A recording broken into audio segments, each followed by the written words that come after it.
कहानी उन आम घरों की है जहां खाने वाले तो कई, लेकिन कमाने वाला एक मर्द ही होता है।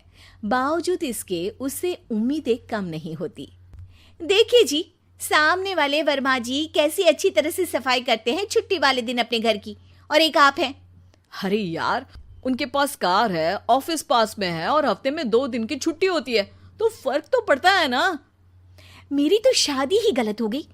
अरे कोई मस्त लड़का मिलता, कमाता भी, घुमाता भी, घर के कामों में भी मदद करता, लेकिन नहीं जी, हमारे वाले को तो कमाने से फुर्सत ही नहीं, और कमाई भी ऐसी कि कोई जरूरत पूरी ही नहीं हो रही है। सुनील बेचारा शीना को देखकर सोचता है कि शीना सही कह रही है।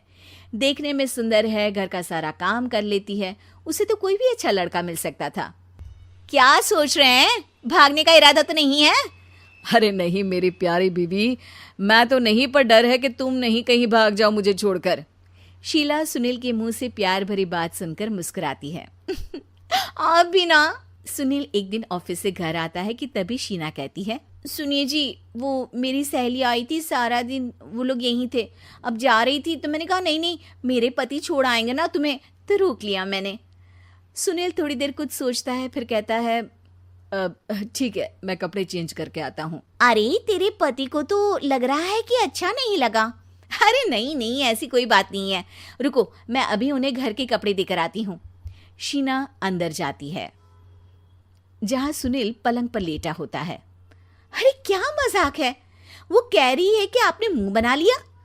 सही तो कह रही है, सुबह से अब ऑफिस से लौटा हूँ, एक कप चाय का तो पूछा नहीं, 20 किलोमीटर जाओ और आओ, और फिर कल उसी टाइम पर ऑफिस। अरे यार, मुझे गाड़ी चलानी आती ना तो बोलती भी नहीं आपको, और कौन सा रिक्शा खींच कर जाना है आपको।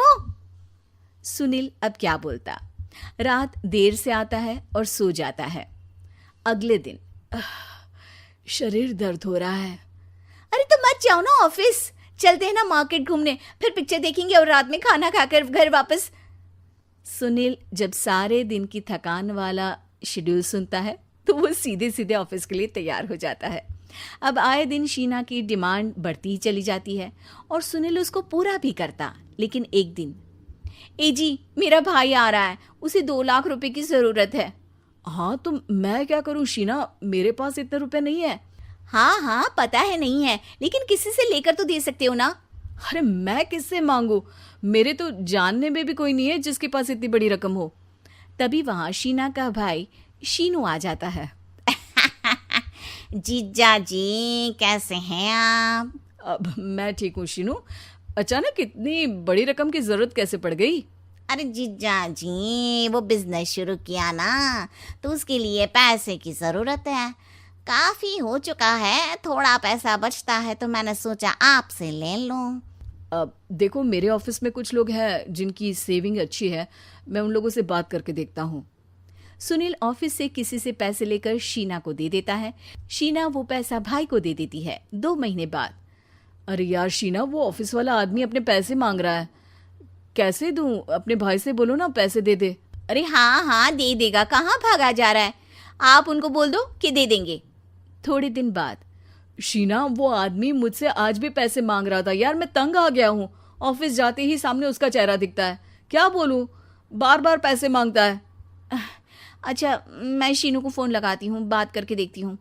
शीना भाई को फ़ोन करती है लेकिन वो फ़ोन उठाता ही नहीं। लगता है भाई कहीं ऐसी जगह है जहाँ नेटवर्क की समस्या होगी। सुनील अगले दिन दोपहर को ही घर आ जाता है। उसका चेहरा उतरा और परेशान सा होता है, वो रोने लगता है। अरे क्या हुआ जी, आप इतना परेशान क्यों हैं? सब ठीक तो है ना? अरे नहीं शीना, कुछ ठीक नहीं है, मैं ठीक नहीं हूँ। तुम्हारे भाई के लिए मैंने जो पैसे लिए थे, उस आदमी ने आज भरे ऑफिस में सबके सामने मेरी बेइज्जती कर दी। सबके सामने आज मैं कर्जदार बनकर खड़ा था। मैंने हर वो प्रयास किया घर चलाने के लिए जो मैं कर सकता था, लेकिन अब नहीं होगा। वो फिर रोने लगता है। अरे आप तो औरतों की तरह रो रहे हैं, मर्द हैं आप। क्यों, आदमी के सीने में दिल नहीं होता, या फिर वो इंसान नहीं मशीन होता है? अरे मैं थक चुका हूँ शीना, तुम समझती क्यों नहीं? मैं भी शारीरिक और मानसिक रूप से थकता हूँ, मैं भी आराम करना चाहता हूँ, सुकून चाहता हूँ। मैं अब कुछ नहीं कर सकता। कुछ नहीं। वो बैठ जाता है। शीना पति को हैरान परेशान देखकर चुप हो जाती है। अगले दिन, सुनिए, ये लीजिए 2 लाख रुपये, उस आदमी को दे दीजिए और बोल दीजिए कि आज के बाद किसी को पैसे के लिए बेइज्जत ना करे। सुनील पैसे देखकर राहत की सांस लेता है। अरे शीना, तुमने तो मेरा बहुत बड़ा काम कर दिया। अब मैं शान से ऑफिस जा सकता हूँ। लेकिन ये पैसे आए कहाँ से? ये पैसे मैंने अपने गहनों को गिरवी रख कर लिया है। तुम ठीक रहो, निश्चिंत रहो, मैं बस यही चाहती हूँ। मुझे माफ़ करना, पर अब मैं समझ चुकी हूँ कि मर्द को भी दर्द होता है।